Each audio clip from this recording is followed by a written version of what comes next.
Okay, so as succinctly as I possibly can, I'm going to try and summarise the issues that I have with a hugely industry prevalent over-reliance on counter-conditioning as a I'm not going to say it's a panacea, but I do believe that there's a hell of a lot of emphasis placed on it as a means to modify behaviour, and I'm talking about permanence. I'm not talking about momentary.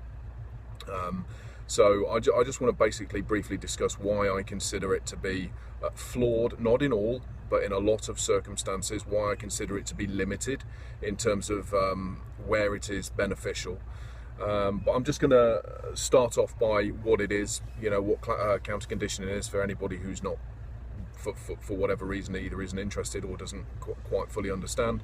But counter conditioning is basically taking a classically conditioned response and replacing it with something which is more beneficial for the welfare of the animal, or certainly for the relationship between that the human caretaker and that animal in the life that the animal lives. So a classic example would be that a dog has separation anxiety. Or we say that the dog would have separation anxiety. So the owner leaves and the dog howls and the dog whines because the owner's left. So what we do is say, okay, we're going to implement a classical conditioning, counter-conditioning procedure. And rather than the dog seeing it as being a negative thing that when you leave, because it's used to there being periods of prolonged absence, we're going to have you leave for very short periods of time. When you do leave, the dog is going to be rewarded with something like a remote treat dispenser while you're out, or we'll leave stuffed Kongs, and then when you come back, we'll give the dog a cold return. So really it has nothing to anticipate in terms of a positive experience upon the return of the owner, because you're not going to give it any fuss, and the primary rewards are going to come at the point of your departure. And we'll build that up and build that up and build that up until the dog thinks, yay, you're going out of the house now. It's absolutely fantastic because my crate's going to be full of fantastic things. And I love the time when you're out. I can't really care about when you come back anymore. I just want you to go again, so that you leaving, leads once again to me having all these fantastic emotions and tangible things present. I might sound like I'm being flippant. I probably am, to be completely honest, to a degree. But I'm going to explain why I am. Classical conditioning, as we know, is where the environment elicits something from the animal. Okay, so whether that animal is me or anybody else, the animal that's in the back of the van there at the moment, his classical conditioning is that when the van stops or comes to a stationary position, because he's not mine, primarily he's used to the fact that he's going to get out, and he's going to go and have exercise, and he's going to go and have fun. Consequently, whenever you pause at traffic lights or whenever you actually stop for any length of time, you get this panting and whining going on in the back of the car, which generally progressively builds, and then when the vehicle starts moving again, it stops, because the association between a moving vehicle is not the same as the association with a stationary one. So that would be classical conditioning. The movement of the vehicle causes the response in the dog. Counter conditioning would be showing the dog that the stationary vehicle does not lead to getting out. It doesn't lead to getting out. It doesn't lead to moving vehicle doesn't lead to getting out. But after a period of time, perhaps, so I can say, yeah, 5 minutes after the vehicle stopped, then the boot opens, then you can get out. So I can basically, my dog can think, well, there's no point me getting excited for the first 5 minutes. I'll sit here and be quiet, which basically then allows me to sit in traffic lights or sit at some form of congestion on the road without worrying about some dog whining down my ear hole from behind me. So that would be classical conditioning. There's obviously operant conditioning as well, which is where he whines, okay, and somewhere along the line he's whined because he's excited and wants to get out, and somebody has gone and let him out, okay, and so he thinks, hey, not difficult, I'll whine again, and it doesn't get anything, so I'll whine louder, and the person sits here and thinks, my frigging eardrums are driving me mad, get out, and they let the dog out. Way, dog learns, fantastic, I've now got conditioning, operant conditioning. I understand that I can control my own environment by doing certain things, so I might want to then counter condition that operant behaviour that the dog has got. But counter conditioning generally refers to classical conditioning. Now here's my problem with it. First of all, is primarily it is believed that fears can be overcome by food. That's a real, and that's not me being flippant or negative about anything. That is genuinely and generally the procedure involves proximity. If a dog has a fear of a person or has a fear of a thing, that we basically systematically increase proximity towards that thing, and as we do so, we will reward the dog for each successive approximation. I'm not talking about free shaping, I'm talking about approximation of it as in to our target behaviour, which is getting very close to or touching or being touched by, and we reward each one of those with food. And what we're doing is, what we're believing is that we're replacing the fear, the associated fear that the dog has, with a positive experience, because basically this thing that you fear now comes to represent food.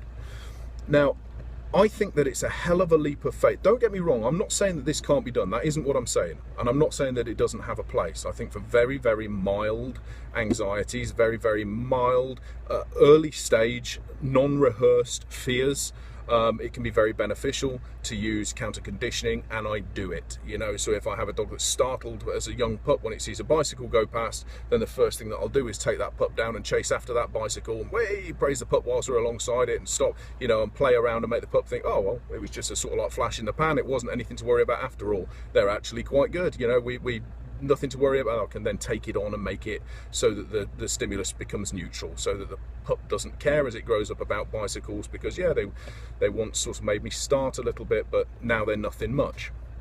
What I do find very difficult is that if you've had a pup who's had its tail ridden over twice by bicycles, that I can then think that by taking a pup forward, or a dog, so let's say that it's rehearsed barking and growling as bicycles come close, and it's rehearsed that for 3 years or 4 years, because of the fact that it used to have or it's had these incidents where its tail has been ridden over a couple of times. What I do not consider possible is that with any degree of success, it is possible by using food to get that dog over that fear. I do not believe it is possible, and I absolutely know that that's a pretty sort of like controversial thing to say, and I know that I'm going to get bombarded with anecdote of people telling me, well, you know, it worked for me when I did this, that and the other with my dog or with this dog. The thing is, with mild issues, I believe it is possible. What I do not believe is that if you have a dog whereby I'll give you a prime example. I had a dog that wouldn't jump into the back of a car. In fact, it wouldn't go anywhere near the car. And the owner spent 6 months putting roast chickens in the back of the car, putting bowls of water in there, trying to coo the dog in, trying to say, well, you know, the dog's at distance, not putting any pressure on any line, allowing the dog to gradually make steps towards the car, throwing food out towards it. It wouldn't take it. The dog wouldn't take it. The fear was that strong, it couldn't give a toss about food in the presence of that fear eliciting stimulus. The reason being that on one occasion it had jumped into the back of the car, which was a people carrier where the seats can rock forward to lower down, and basically the seat hadn't locked. So as the dog jumped in, it hit the seat, which came up and basically caught the dog's tail in the metal bars beneath the seat and held it there until the owner could get out, run round, unleash the seat and get the dog out. Now that was a single event, highly aversive conditioning procedure for that dog. And it was classical and it is operant, because jumping into the back of the car caused the negative thing. I'm not going to want to do that again because it caused something very, very bad. Equally, I don't like cars. I don't like the back of any cars because I've generalized that they all are perhaps capable of, affording me this sort of like injurious result, okay, this pain. They all carry this same capability or probability of causing me this pain, so I don't want to get anywhere near them. Now, 6 months worth of work. I'm going to flip to a book. There's a book by what's his name, Paul Chance. Okay, if you get a chance, pun, but if you get a chance to read it, there's a book by Paul Chance. You probably have, everybody probably has read it, and I can't remember what it's called now. Behaviour and learning, something like that. Psychology of behaviour and learning, something like that. And in there, the guy's a decent author. He's very, very to the point, and he's references a lot of his work. But he's talking about hundreds, if not thousands, of extinction trials for strong fears before you get a chance of beginning to get success. Okay, let me just say that again. Hundreds, if not thousands of trials. That is a lot of work, a hell of a lot of work, which you then may get success with. What we then go on to discuss is the possibility of spontaneous recovery, the possibility of return of fear, the possibility of reinstatement, all these different genuine psychological factors that come into play that can undo all those thousands of trials that we've done, simply because the fear itself remains, the association remains. And no matter how much counter conditioning we do, no matter how nice we try and make it, that fear is still there. Okay, it's still there in the back of my mind, because nothing has actually been done to address that, because you can't address that, because you can't take it away. You can't take it out of my head. It's there. All you can do is try and teach me in the best way that you possibly can, which with human beings is either going to be with food, with praise, or with toys. That's pretty much what we're going to do, because that's all we've got available to us to show the dog that, hey, you know what, this is absolutely fantastic. Because we can't tell them. We can't say to them, do you know what, mate, it was a one-off. You know, it's never going to happen again. The chance of it happening again, it's 1 in a million. You know, jump back in. It's going to be absolute. I can't do that. So I'm basically limited to saying to the dog, if I'm going to go down counter conditioning routes, I'm limited to saying to the dog by means of tangible reward that cars are something not to be feared. But the fact is that the fear outweighs the gain. The fear of the maintenance of the fear, which has served me well, because I've never had a seat slam down and trap my tail for 30 seconds since. So that serves me well, thank you very much. I'll steer well clear of those vehicles. Now, if what do I do? What am I going to do? There's my counter conditioning. That's what's been prescribed. That's what's been prescribed for me, is counter conditioning. You know, systematic desensitization. Get closer and closer. Make the dog think that it's a positive thing. I can't, because it isn't. In the mind of that dog, it isn't. And my food won't undo that. My food can't compete with that. However, if I can make not getting into the vehicle more negative than getting into the vehicle, and then when I'm into the vehicle, the negativity is gone, I'm working with punishment and I'm working with negative reinforcement, which then opens up the door to allow me to use the positive reinforcement that I wanted to use in the first place for my counter conditioning. I might just get somewhere. Because what I'm doing is, rather than trying to say, look, cars are nice, look, cars are nice, look, cars are nice, I am now providing a physical reason for the dog to think, to believe that vehicles are better than the belief it holds, because I'm using negative pressure on that dog for remaining outside of the vehicle, which is removed when the dog goes into the vehicle. So I'm now allowing the dog to think for itself. I'm now attacking both the classical conditioning. So I'm now thinking, oh, my dog is now thinking, do you know what, cars, maybe they're not such a negative thing. Maybe they're a positive thing. And I'm looking at the operant conditioning as well, because rather than my dog thinking, I'm staying away from that, I'm going to back off because backing off works for me, what I'm now saying to the dog is moving works for you, getting in works for you. And then look at this shower of fantastic things that happen to you once you're inside of there.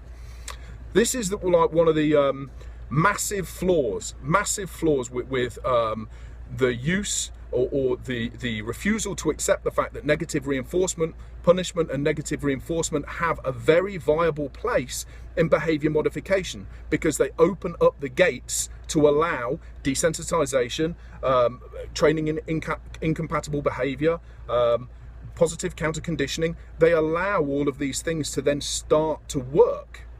But there are times when the fear is so strong, when the avoidance is so strong, that in isolation or as a first port of call, these behaviours are not, or these procedures are not going to prove beneficial, because I need to crack through that egg to basically get to the inside and say, this is it. You know, I need to break that barrier that the dog has before I can begin to teach them. I can't teach when the doors are shut. Not when I'm dealing with a very, very high level fear, or a strongly rehearsed avoidant behaviour, or avoidance motivated aggression. I can't just go straight in there and say, hey, do you know what, that guy you don't like over there, look, he's throwing you a sausage, so now he's fine. And I know that sounds flippant, and I don't mean it to be flippant, but it frustrates me. It frustrates me when I work with people who've been working for years following these principles, because it is believed without evidence that in the face of strong fears, go back to Totora's study again, which basically says that if you're looking at avoidance motivated aggression, systematic desensitisation, counter conditioning, they fall apart because the fear itself is too strong. Yeah, so just to go back, just to recap, if you're talking about minor things, if you're talking about relatively new fears that are beginning to potentially develop, or you're looking at avoidance behaviours that you're seeing for the first time, then I can capitalise on that, and I can go in and say, no, look, this is positive, and I can use food, or I can use toys, and I can use praise, because basically the enemy to those things hasn't been given enough time to sink root down and grow strong enough to be able to resist them. But when I've got something where it is a very, very strong, very self-serving response or association that is basically seated within that animal, I'm going to struggle like hell if I think that I'm going to get through that with classical conditioning alone.